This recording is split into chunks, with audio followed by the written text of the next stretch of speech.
archer he could be sending at me, even though it's very unlikely because it's cross map. Go ahead, start my lair.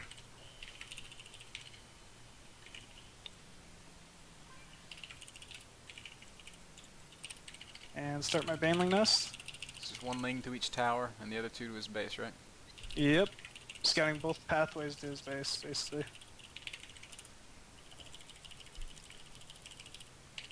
Somewhere around 50 supply worth of drones. I want to go ahead and start actually making some Zerglings just to deal with any kind of drop that could happen. Once again, very unlikely because of his expansion timing.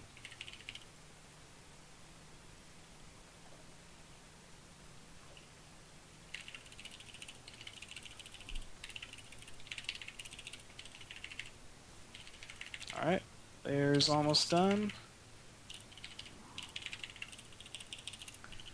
The Overlord timing. Guess at my expansion. Spire.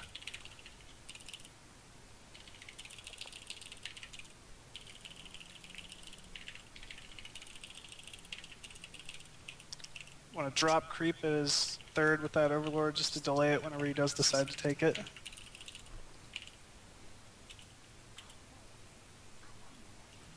And just going Hellion map control, so I want to try and get rid of that Hellion. And 2 drones my natural arc drone.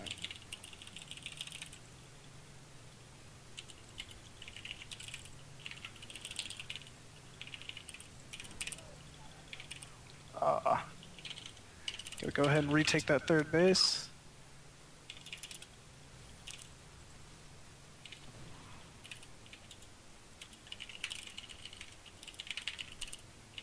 Now I don't want to be morphing any banelings until he actually moves out.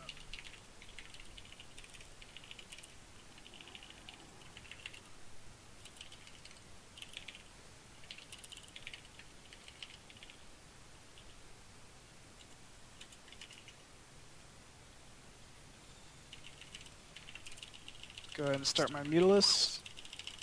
And after these Mutalisks, I'm going to go ahead and start Centrifuge Hooks. I'm going to start droning up for my third.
Oh, forgot air attack.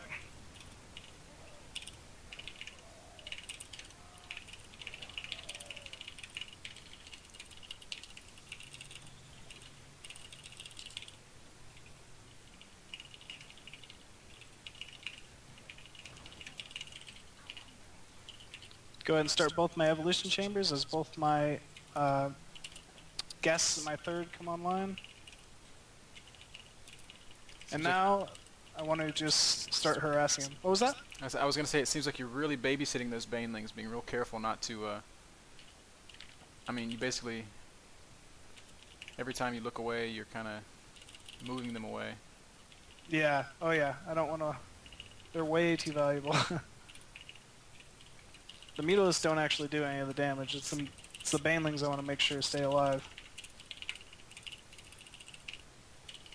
Alright, so I see him at that Xel'Naga Watchtower. I'm going to go ahead and start morphing some banelings because as soon as I attack into his main, he might just decide to counter. Maybe try and pick off some Marines as they come like this.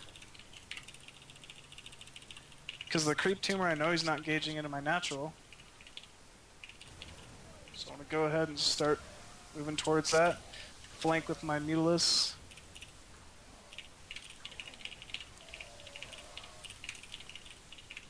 A lot of this was just like setting it up. Like I knew that my Mutalisks weren't going to be able to do anything as long as he was in his, or as long as he had turrets in his main. But I knew it would make him move out, and because it made him move out, and my Mutalisks were in that position, I could flank with them. I could catch the medevacs is actually what I was trying to kill with that. And I knew that because of his unit composition, he wouldn't be able to deal with just the banelings until he has Thors or some sort of mech. So he needs to add in siege tanks or Thors or something. So he's not going to be able to do anything with what he has right now. As I start stacking up these extra minerals, I'm going to go ahead and start making spare hatcheries. Now he that last push he made, he kind of floated a medevac into your base and it was empty. Did you see it or did you just let it go? Oh, I didn't see it. Okay.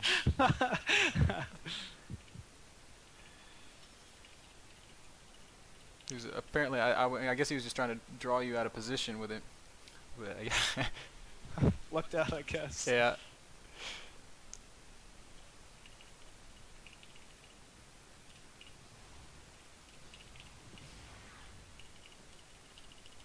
And now it's just dominate the map, right? Yep.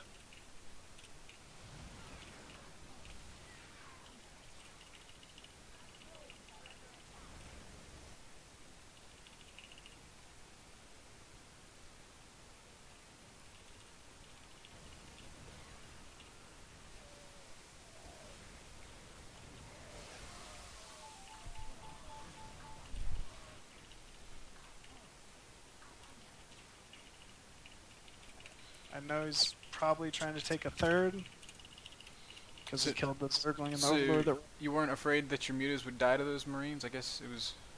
No, I could just kind of tell, I guess, from just the amount of them. Then he had pre-stemmed, so they were all weak. Is there like a number that you want to aim for with mutas before you know 1 to you're 1. safe? Okay. Yeah, like a 1-to-1 ratio is fine.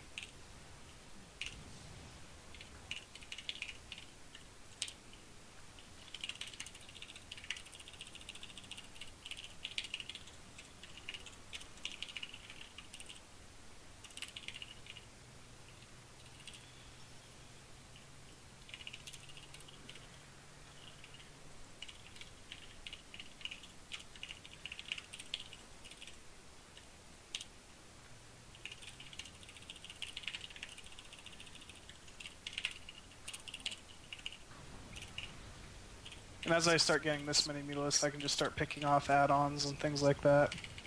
Yeah, you hit that critical mass. He needs to start mixing in Thors. Just gonna go save that expansion.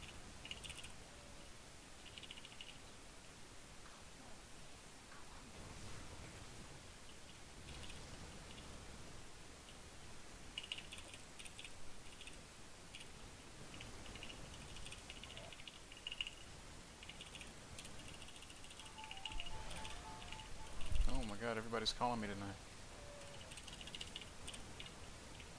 Yeah, this is kind of why you have to have that many Thors later on. That's just to deal with these drops.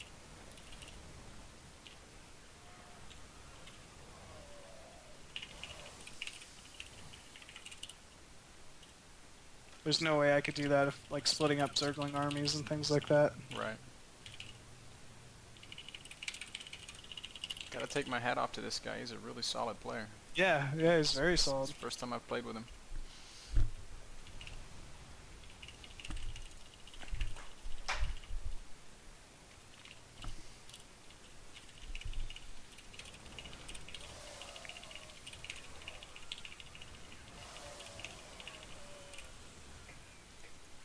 Good show, sir. Thanks.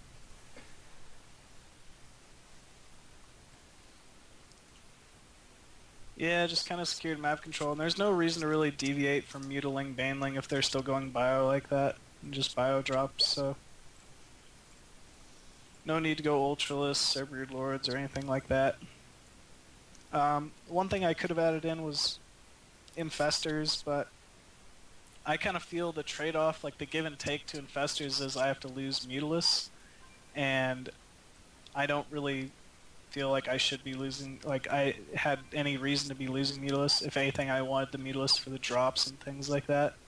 So later on, if they aren't being very drop heavy and are kind of just moving out with big bio armies, I'll probably add in infestors and make sure I get that pathogen gland upgrade.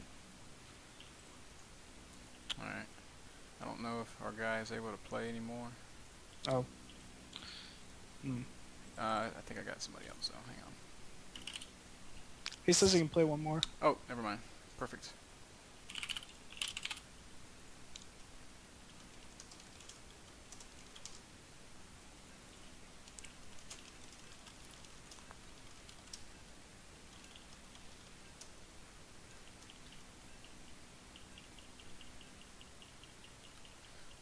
I've got another guy that'll jump in with us, I think. Okay.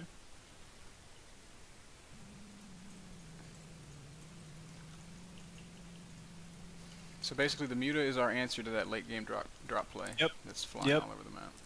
You want to have at least around 30 Mutalisks or so versus like that heavy of a bio army. Oh, and if he's meching, do we need to be worried about drops in that situation too? No, pure mech, definitely not. Biomech can happen, but it won't be like more than one dropship, I'd say, full of Marines or something. So it's not as big of a threat. So it's something that you could actually just send Zerglings to kind of deal with, because their mech army is so immobile. It would take, it's not like they're going to surprise attack your natural with their mech army while they're dropping your fourth. Later on, yeah, you want to make probably, like, I'm saying, like, once you're at, like, hive tech and going for 3-3, you want to go ahead and just throw 4 or 5 spine crawlers at your 4th and 5th bases just to kind of keep them safe and secure from those small drops. Now, our upgrade timing is after our 5th and 6th gas. Yep. Yeah, I start my 5th and 6th gas in both my evolution chambers at the same time. Now, say he's meching and we're gonna be making a little different much earlier. army. Okay, that's what I thought. Yeah. Instead of using those gas resources on your Mutalisk, you're just gonna go ahead and get your Evo chambers like immediately as you have your layer complete. I feel so slow after watching you play.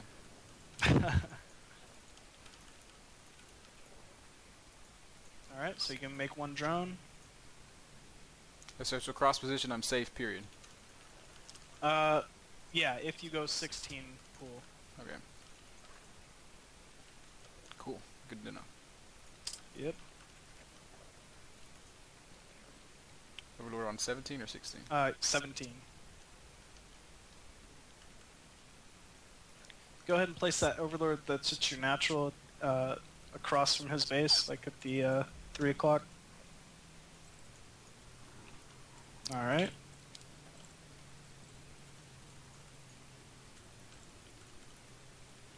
Now, same thing. If he doesn't attack that, you gotta kind of be wondering if he is pressuring you at all. Alright. So go ahead and send a drone out to your or go ahead and transfer 5 drones. Make 2 Zerglings just to scout with, start a queen at each base, and then start your extractor. There it goes on the extractor. If you don't know what he's doing, you want to go ahead, make a spine crawler, just to be safe. Last game I scouted that Reaper, and then I knew he'd be expanding afterwards, so I wasn't worried about it. Overlord at 25 or 26. And just keep droning. Just leave one Zergling on that SCV and send the other one to his natural.